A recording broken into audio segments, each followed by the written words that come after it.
Hey everyone, welcome back. We're doing a deep dive today into Inside the Creative Mind by Joseph Aminian. Oh, yeah, you sent me some excerpts from that one. Yeah, and honestly, this book is really something else. It's supposed to be about how writers and composers, get into their creative flow, but Aminian's approach is so much more than that. It's like you're right there with him, as he's creating. He's not just telling you about it, he's actually breaking it down in real time. It's pretty amazing. It's wild. It really feels like we're getting a direct line into his thoughts. And it's not just about creativity either. He throws in all this social commentary, his critiques of the media, even some really intense personal stories. There's a lot to cover. So where do we even begin, I guess, with the basics? How does Aminian even describe his creative process? We talks about this framework of 12 dimensions, almost Yeah. like 12 different parts of himself that all play a role in the creative process. 12 dimensions. I mean, that sounds intense. Can you give us an example of how one of those dimensions would actually work? Well, he's really big on the idea that his body is an instrument, and that's a key part of it. He says he can actually feel every letter, every word, every sound, the rhythm, you name it, before and after he writes them. Wow, that's kind of blowing my mind. I never thought of creativity being so physical. I mean, to get to that point where you're that in tune with your body, he talks about the importance of reaching this state of nothingness or ego death, right? What does that even mean? He's basically saying you have to let go of your ego, your sense of self, if you want to unlock that creative potential. Mm. Silence that inner critic, all the doubt, and just let the creative energy flow. So it's like getting out of your own way and letting that creativity take over, which kind of ties into his critique of people who rely too much on these external narratives. He's pretty vocal about religion ideologies and how they can be used to manipulate people. Yeah, he sees those narratives as a way for people to avoid facing the truth, their own existence, even their own mortality. It's like clinging to these beliefs to feel safe and find meaning in a world that can feel pretty chaotic. And he contrasts that with his own approach, which is all about embracing the unknown, going deep inside himself to find truth through his creative process. Right. He's not afraid to question everything, challenge the status quo, and make his own path. And that fearlessness comes through in his writing. Yeah. It's super personal, but also fiercely critical of the world around him. He doesn't hold back, that's for sure. One of the most interesting examples is this analogy he uses about the media being like Wile E. Coyote always chasing the roadrunner. What's he getting at there? Well, he's saying the media needs conflict, needs to keep us feeling dissatisfied to survive. It's like if Wile E. Coyote actually caught the roadrunner, the show would be over. Huh. That's a great point. I never thought of it like that. It's like we're hooked on this never-ending cycle of problems and solutions. Exactly. And Dominion argues that this constant negativity can be really manipulative. He even uses the term hallucinogenic predators to describe the people who exploit our need for these narratives. And he doesn't shy away from calling people out, does he? He mentions religious fundamentalists, communists, politicians, even the entertainment industry. He's basically saying they're all creating stories to control us. It's pretty intense stuff. But he also manages to inject some humor into these serious topics, like his take on the concept of a savior, the whole Messiah, Mashiach, Mahdi thing. Oh, yeah. He said they came and went and nobody even noticed, right? Yeah, he basically says humanity wasn't ready for some big truth bomb and would have messed everything up. Yeah. He even jokes that the Shiite Messiah, the Mahdi, just decided to let the Jews and Christians figure things out. That's classic Aminian. A mix of social critique and totally unexpected humor. But then he completely switches gears and turns his attention to Canada.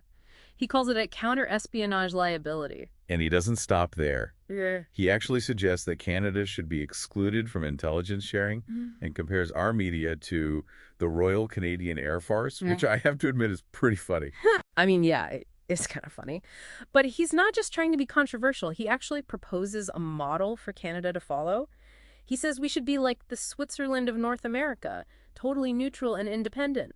He even goes as far as to say that Justin Trudeau should resign to make it happen. He's definitely not afraid to challenge the status quo and think outside the box, that's for sure. Well, we've covered a lot already. His creative process, his thoughts on media manipulation, his take on saviors, and now his vision for Canada. And we haven't even touched on his personal stories yet. Oh yeah, those are something else. Aminian uses a lot of personal anecdotes to illustrate his points, and that's where things get really interesting, even a bit unsettling sometimes. Okay, I am intrigued.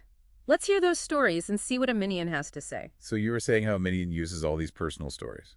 Yeah, this one about Noah Green really stood out to me. He talks about this guy like he's some kind of spy or something. Right. It's like he feels this constant pressure from Noah, always trying to get into his head. He even uses this phrase, cognitive and psychological realms.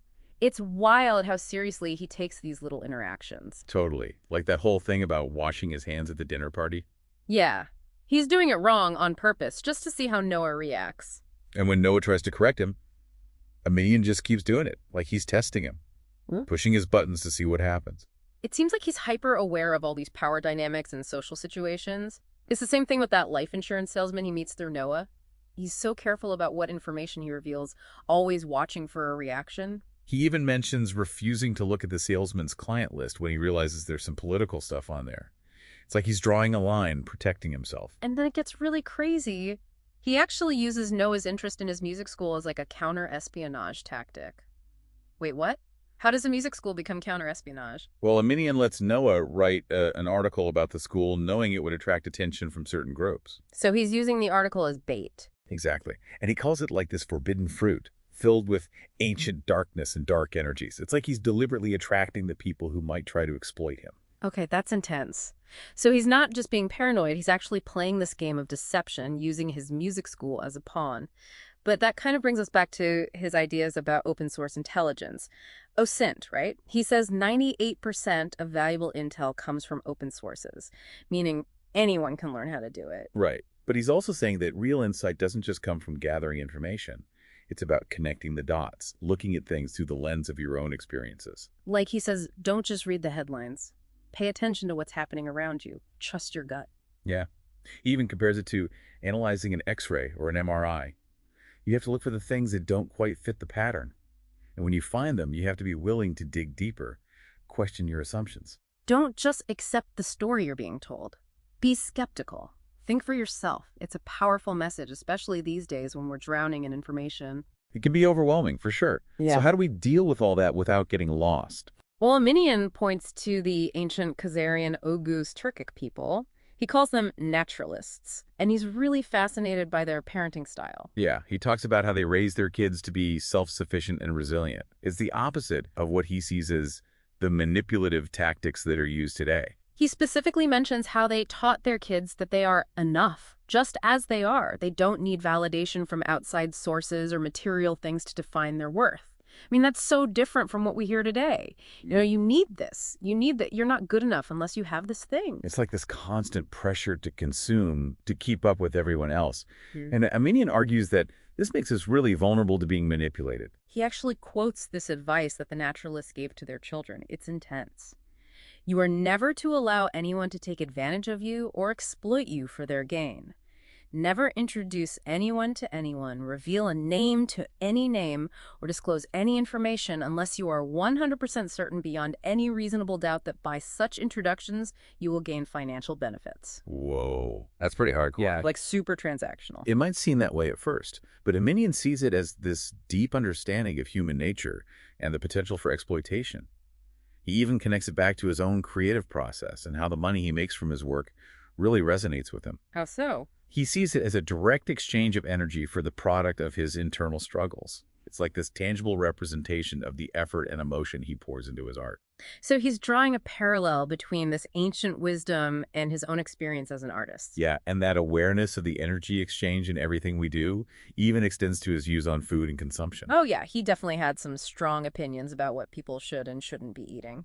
Remember that story about his mother and grandmother? They wouldn't let him eat food prepared by anyone outside the family. I mean, that seems a bit extreme. Was he just a picky eater? He says it wasn't about being picky, but about protecting his holistic health, well-being, and balance.